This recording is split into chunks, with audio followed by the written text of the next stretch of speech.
Nós vamos conversar agora com o padre Júlio Lancelotti, que está aqui em Porto Alegre participando de um evento e que é uma referência em todo o Brasil na luta pelos direitos das pessoas em situação de rua.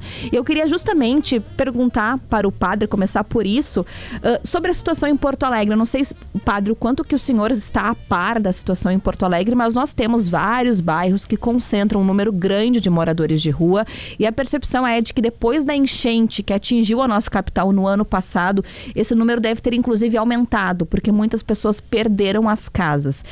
E eu queria uma avaliação do senhor, se possível, sobre a política pública que nós adotamos aqui na nossa capital referente a esse grupo específico de pessoas. Bom dia e bem-vindo à Rádio Gaúcha. Bom dia, eu agradeço e saúdo todos os que ouvem a Rádio Gaúcha.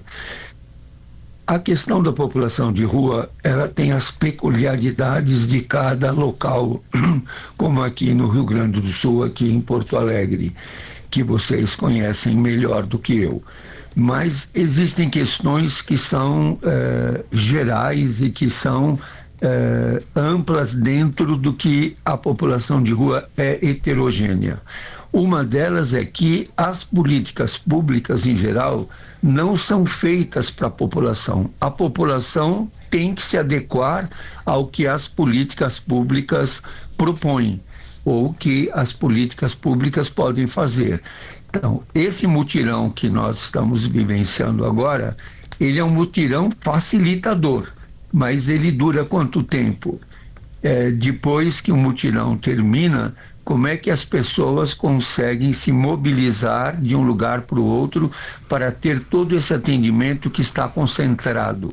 Então, parece que tudo na nossa organização social é feita de uma tal forma, como por exemplo a plataforma gov.com, onde até nós temos dificuldade de acesso. Como é que a população de rua vai ter acesso a essa plataforma para saber dos benefícios, para saber se há benefícios retidos, para agendar RG, CPF e até cópia da certidão?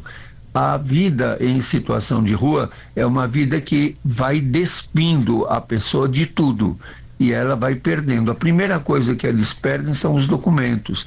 Perdendo os documentos, eles perdem acesso à justiça, perdem acesso a LOAS, perdem acesso a todos os serviços de assistência social. Então, garantir a vida dessas pessoas é um ato de resistência, é um ato de resiliência e exige de nós uma insistência contínua e permanente, porque eles não deixam de ser pessoas. Claro, padre, aliás, eu ia lhe perguntar precisamente isso, né? O senhor disse que eles não deixam de ser pessoas. A minha pergunta é como é que o senhor enxerga um cidadão em situação de rua. Por que eu estou perguntando isso? Porque muita gente, Mari, enxerga com medo, né? Ou no mínimo como um incômodo, porque essas pessoas às vezes dormem na porta do prédio, né? Por onde o morador vai sair para trabalhar de manhã.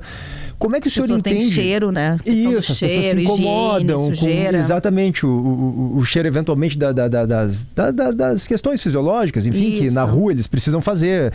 Como é que o senhor entende que a sociedade enxerga essas pessoas em situação de rua e, na sua visão, como é que deveria enxergar? Uhum. Então, a aporofobia, o ódio ao pobre, ao diferente, ao que cheira, ao que defeca, e que causa esse incômodo na porta do condomínio, aí a gente pergunta, aonde é que ele tem acesso à água potável? Aonde é que ele tem acesso ao banheiro? Aonde é que ele tem acesso a um lugar onde ele possa descansar ou dormir? Então, o próprio acesso que os condôminos têm é um acesso dentro do seu próprio espaço, dentro daquilo que é o espaço que essa pessoa vive. Quem autorizou as pessoas que estão na calçada a não terem acesso a nada? Por que aqui em Porto Alegre eu ouvi muito dizer Forno Alegre?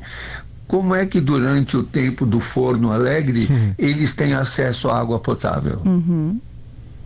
Como é que eles têm acesso a espaços climatizados? Como é que eles têm acesso à alimentação? Então, tudo é feito de uma forma que a vida deles vai se tornando cada vez mais uma vida, de certa forma, castigada. Você não permitir que a pessoa tenha acesso à água potável é um castigo insuportável. Sim, não mas permitir... Desculpa, padre, lhe interromper, é que existe uma visão, eu vou lhe insistir nisso, né, de que muitas pessoas pensam, isso é muito clara, a gente vê, né, no dia a dia, Maria, esse tipo de ponto de vista, que se eles estão ali em alguma medida é porque querem, né? Ou porque não aceitaram o serviço oferecido pela assistência social da prefeitura, ou porque não querem trabalhar. E aí o senhor sabe, o senhor é criticado por setores religiosos, inclusive, que dizem que o senhor, por exemplo, passa a mão na cabeça de vagabundo. Eu queria que o senhor falasse sobre isso, né? Sobre por que a sociedade enxerga dessa maneira e por que não deveria enxergar assim. Eu imagino, até fazendo um paralelo, o que o pessoal de Jerusalém achava de Jesus quando ele multiplicou os pães. Por que será que aquele bando de vagabundo que estava lá ouvindo Jesus, e ele ainda multiplicou os pães para eles, e eles deviam de estar precisando urinar e outras coisas ali pelos arredores, e não tinha banheiro público também. Jesus, quando estava pregado na cruz, foi insultado muitas vezes e tratado com crueldade. Se você olhar Santa Dulce dos Pobres, em Salvador, na Bahia, ela foi criticada bastante. Se você olhar Santa Teresa de Calcutá, lá na Índia, foi criticada bastante. Por quê? Como dizia Maria Carolina de Jesus, quem fabrica a fome são os que comem. Então, nós vivemos numa sociedade de muita desigualdade. E essa desigualdade nos torna antagônicos. Então, a gente gosta de colocar a culpa. Quem diz que eles não trabalham já ofereceu emprego para eles? Quem diz que eles não querem fazer nada já ofereceu? Essa semana eu fiquei muito admirado com a nossa oficina de panetone. Eu fiquei admirado com a quantidade de pessoas de rua e a forma como eles fizeram os panetones. E hoje eles estão recebendo um certificado.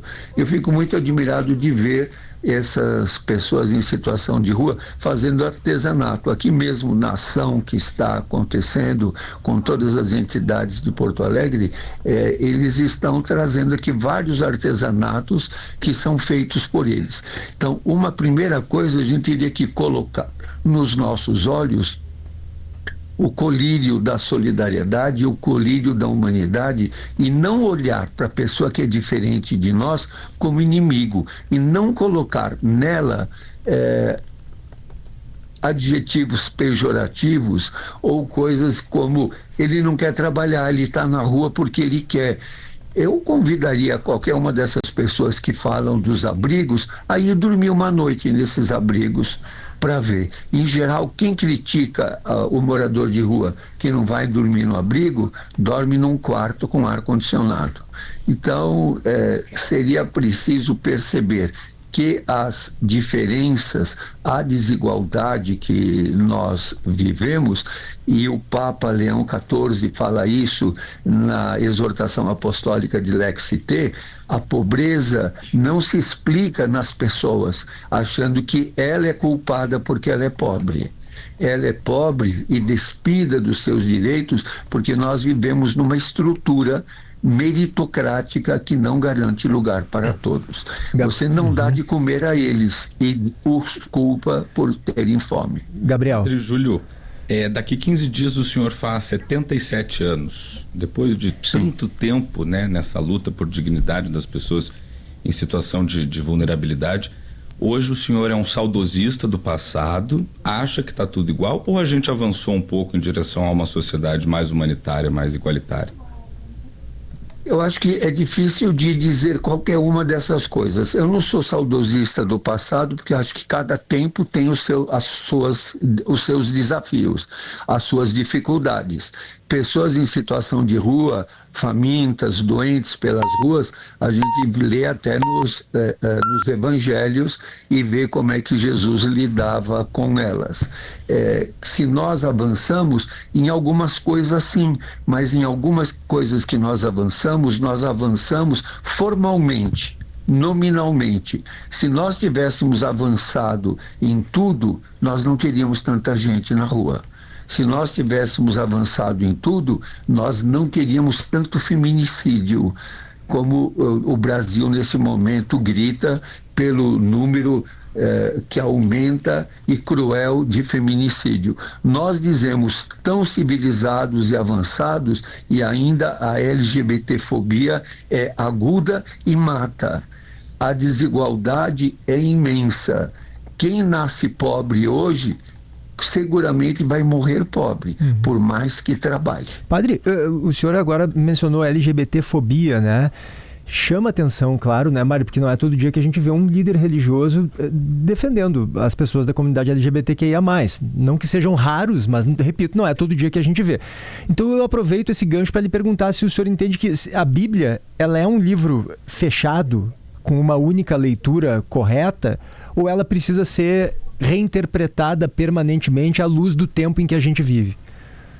Olha, o próprio Concílio Vaticano II, numa das suas constituições, que é a Dei Verbum, diz que nós temos que entender o momento que foi escrita a palavra, e como ela é uma palavra viva, nós temos que entender o que ela está dizendo para nós hoje. Então, a palavra de Deus não é um museu. A palavra de Deus é a vida. A palavra de Deus exige de nós conhecimento, hermenêutica, exegese, conhecer a língua em que ela foi escrita, por que foi escrito daquela forma. O que nós fazemos, e esse é um grande mal de todas as religiões, é uma leitura fundamentalista. E uma leitura fundamentalista, ela é empobrecedora, é dogmática e é, de certa forma, facilitadora de todo tipo de imposição. Então, nós precisamos ler a palavra de Deus, como nos pedia o Papa Bento XVI, o Papa Francisco, o próprio Concílio. O Bento XVI publicou um documento que se chama Verbum Domini. A gente tem que entender a palavra de Deus na novidade do que ela traz para esse momento. Padre, tem uma questão que a gente se depara todos os anos, e eu sinto muitas vezes que a gente fica que nem cachorro correndo atrás do rabo, porque essa situação não avança, que é justamente o fato de que nós temos vagas em albergues aqui em Porto Alegre, por exemplo. Eu sei que isso se repete em outras cidades do Brasil afora, mas que muitos moradores de rua não procuram essas vagas, não procuram esses abrigos durante a noite por conta dos regramentos, né? Então, por exemplo, não é permitido consumir álcool, drogas, não é permitido em alguns lugares levar cachorros. Tem um horário também, tem, né, horário. Tem que chegar até tal não hora. Pode dormir, sei lá, tem lugar para homens e mulheres, não pode dormir juntos. Eu queria saber qual é a opinião do senhor sobre essas regras, porque de fato me parece que não tem como a prefeitura deixar que uma pessoa consuma drogas no ambiente público, né? Mas também a gente tem que entender que aquela pessoa é dependente química. Então, como que o senhor enxerga essa situação, esse dilema que a gente vive? Eu usaria esse seu discurso da mesma forma como você o fez para um condomínio. Tem condomínios que não aceitam determinados moradores e tem moradores que não aceitam morar em determinados condomínios. Uhum. Dentro do condomínio também não pode usar droga. Uhum. É usado ou não dentro dos condomínios droga? Com dentro certeza dos condomínios, é usado. Quem mora num apartamento não pode ir no apartamento do outro. Eu acho que as regras que existem nos condomínios, você usando esse mesmo discurso que você falou em determinado condomínio, eu conheço condomínios em São Paulo que, se você quiser ir morar lá, você tem que apresentar o teu currículo para que a Assembleia decida se você vai poder morar lá ou não. Quantos de nós, e você pega o exemplo aqui de Porto Alegre, do Rio Grande do Sul, nas enchentes, quantos não aceitaram ir para os alojamentos comuns? Quantos de nós Eu estava aqui estou aqui a convite do Tribunal de Justiça, estou num hotel. O Tribunal de Justiça poderia dizer para mim, o alojamento que nós encontramos para você é o abrigo da população de rua. Você fica lá, você vai dormir com mais 100 pessoas no quarto. Quantos de nós aceita isso? Nós, em geral, impomos aos pobres soluções às quais nós não nos submeteríamos. E aí como é que resolve na prática, padre? Na prática, resolve de que nós temos que encontrar várias respostas diferentes para as pessoas diferentes, de que a resposta é feita para as pessoas e não as pessoas para as respostas. Em geral, as pessoas têm que caber nas respostas. Então, existem formas diferentes que sermos pequenos grupos, de lugares em que as próprias pessoas possam escolher, lugares onde elas se identifiquem, os mesmos critérios que nós usamos. Se eu disser para você, tem 2 condomínios aqui em Porto Alegre e você só pode morar num desses 2. Você vai fazer o quê? O que você vai dizer? Primeiro você vai querer conhecer? Primeiro você vai querer saber quem é que mora lá? E aí nós ficamos numa sociedade meritocrática. Uns merecem, outros não. Eu concordo, padre. Não sei se ficou claro que a minha pergunta é como que as políticas públicas podem se adaptar mais para essas pessoas, né? Com certeza. Devem ser o mais pessoais possível e o mais flexível possível. Talvez o grande rigor que nós deveríamos de ter é a flexibilidade de encontrar respostas, assim como a mãe. Ela procura, você já viu numa casa que tenha 3, 4 filhos e a mãe faz uma comida e um diz, eu não gosto dessa comida, o que a mãe faz? Então não coma, vai embora. Aqui a comida é essa.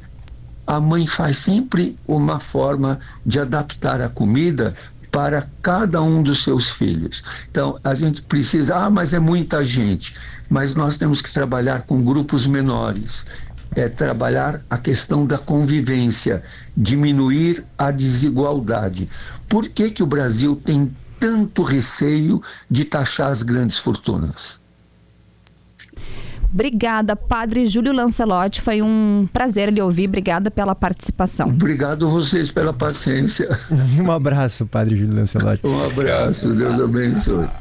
Eu tenho alguns ouvintes, Mari, acho importante aqui, brevemente, que estão lembrando, né, de um caso envolvendo o padre Júlio Lancelotti sobre uma denúncia por abuso que ocorreu um tempo atrás. Eu acho só importante por que a gente não pergunta isso para ele e tal. Eu acho que não valeria aqui perguntar para o padre Júlio Lancelotti, porque esse caso foi arquivado pela Arquidiocese de São Paulo. Inclusive, aí dizem que teve um perito que teria atestado a veracidade desse vídeo, né?